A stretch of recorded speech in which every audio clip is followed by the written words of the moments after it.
نحمده ونصلي على رسوله الكريم أما بعد فأعوذ بالله من الشيطان الرجيم بسم الله الرحمن الرحيم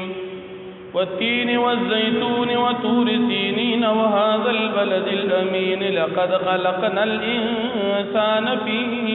أحسن تقويم صدق الله العظيم سورة التين دیرشتم پارا ابتدائی آیت ندی دی سورت التین وی زکچی دی سورت پا اولنی آیت کی لفظ تین راغل دی دا سورت مکی دی دا ہجرت نولان دی نازل دی اعتبار دا ترتیب قرآنی سرا پینزنوی دی دا نزول پر لحاظ سرا دا سورت اتوشتم نمبر نازل دی دا دی سورت دا مخ کی سربت دو مناسبت دا دی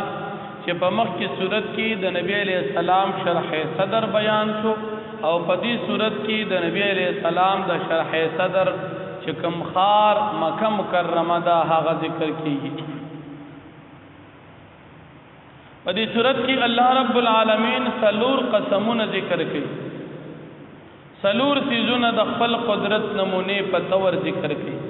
چې هغه یو تین دي انذر ته وي ویم زيتون دي او دریم تور سینین دی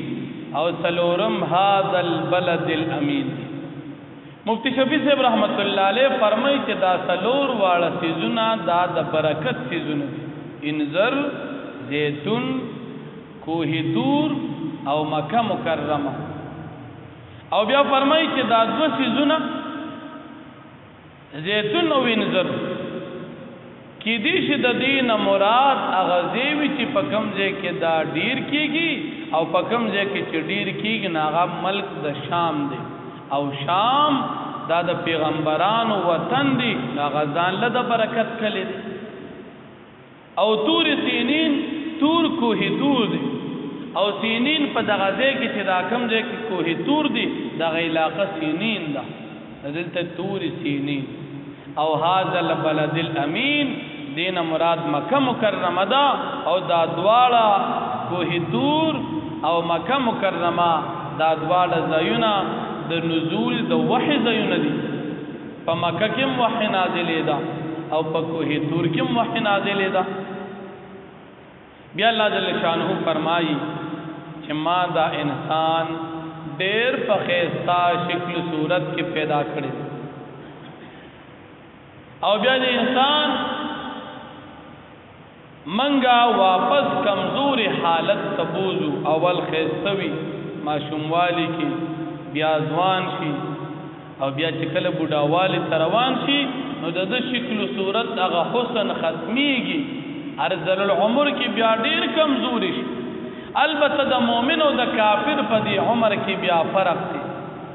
مؤمن کې بوډام شي د اعمال ثوابونه جاری وي او کافر که بوډا شي د دنیا زیب زینتم ختم شي او ثوابونه ني الا الذين امنوا پدې دې کې مفتی شفیع صاحب رحمت الله علیه فرمای که یو مؤمن د صحت په دوران کې نیک اعمال کوي او دی بیمار شي یا بوډا شي او دی هغه نیک اعمال نشي کولی الله پاک فرشتي ته وایي چې د دې مسلمان هغه ثوابونه لیکا چې کوم دی مسلمان په ځوانه کې او په صحت کې نیک اعمال کول او اوسې کولی نشي لکه یو سړی دی روغ جوړ دی نیک عمل کوي او ناګانه بیمار شو اوس عمل نشي کولی نو الله فرشتو ته وایي د هغه عمل لیکي ځکه چې دی بیمار دی کولی نشي که جوړو کړي به د ثواب سلسله جاری وي د مسلمان په کمزوري والي کې فائدہ را پدې کې تفسیر قرطبی او واقعات ذکر کړی دا د خلیفہ منصور په دربار کې یو خاص تړو چې دا غنو عیسی ابن موسی هاشمی د خپل بیبي سره ډېر زیات مینه و او یو ورځ ته غوسه شو په غوسه کې ورته وایي کته د دې سپګمې نه خېستنې نو ته په ما باندې پدریو طلاق عجیب خبره ډېر ناشنا وکړ ټول شپه په غم باندې تیر کې چې دا ملاسو به زما دون محبوبه کوروالو زما خو دا مې د خولې نه څه ووتل او 3 طلاق یوم نه دوم نه درېم بس قصه ختمه ده. سحر راغی باچا صاحب ته چې بیګا غوسه مو دا خبره مې کړې. خلیفہ منصور د مسلمانانو بادشاہ او علما یې رو غختل چې سیبه زما دې دربار کې او پلاني وزیر صاحب دا قصه کړې. بس مولیانو فتوا ورکړه چې دا خو بس خد طلاق د قصه ختمه ده. یو عالم په دې علماو کې خاموش ناست. خلیفہ منصور تپوس کې چې لکه تم پکې څه وای ته ولې څه نه وې؟ زه وېما هغه عالم د امام اعظم ابو حنیفه رحمت الله علیه شاګرد او ته وې زه وېما خزه وې نه د طلاق لکه دا څه وې دا ټول مولیان وې طلاق د ته وې نه طلاق. د قران کریم دا سورۃ اولس کو والتين والزيتون وطور سينين وهذا البلد الامين لقد خلقنا الانسان في احسن تقويم. په ټول دنیا کې په مخلوق کې الله خیسته انسان پیدا کړی نو انسان د سپوږمۍ هم خیسته دی نو د قسم او د طلاق مسله دا حل شو طلاق نه خذ بچ شو.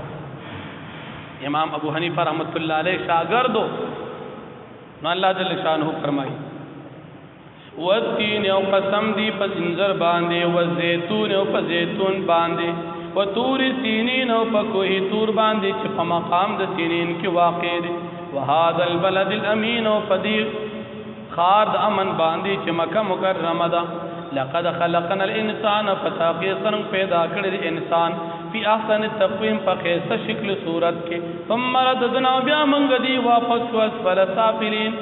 کمزوری د کمزورو خلق تا یعنی کمزوري حالت ته واپس کوخته کو ارذل عمر تا بوډا شي کمزور شي او حسن ختم شي. الا الذين امنوا ما کر کاغتان چې مؤمنان دي وعملوا الصالحات وعمل نکړي د نیکه فلم د دوی د پاره به اجر بدله غیر ممنون ختمیدون کې. فما يكذبك پس اے انسان کوم څه تکذیب کې واچولې بعد بالدین پس د دین د قیامت مبارکه تاسو الله دومره خېګړه کړی دا خېسته پیدا کړی او ته بیا قیامت نه منې دا تکم څه دې څه مجبور کړی. الیس الله عین دی الله پاک بیا احکم الحاکمین ډېر قد فیصله کوونکو نه. مفسرین علما فرمایي په دې کې با عالم وای وانا علی ذلک من الشاهدین من په دې باندې گواہی ورکو چې الله پاک بهترین فیصله کوونکی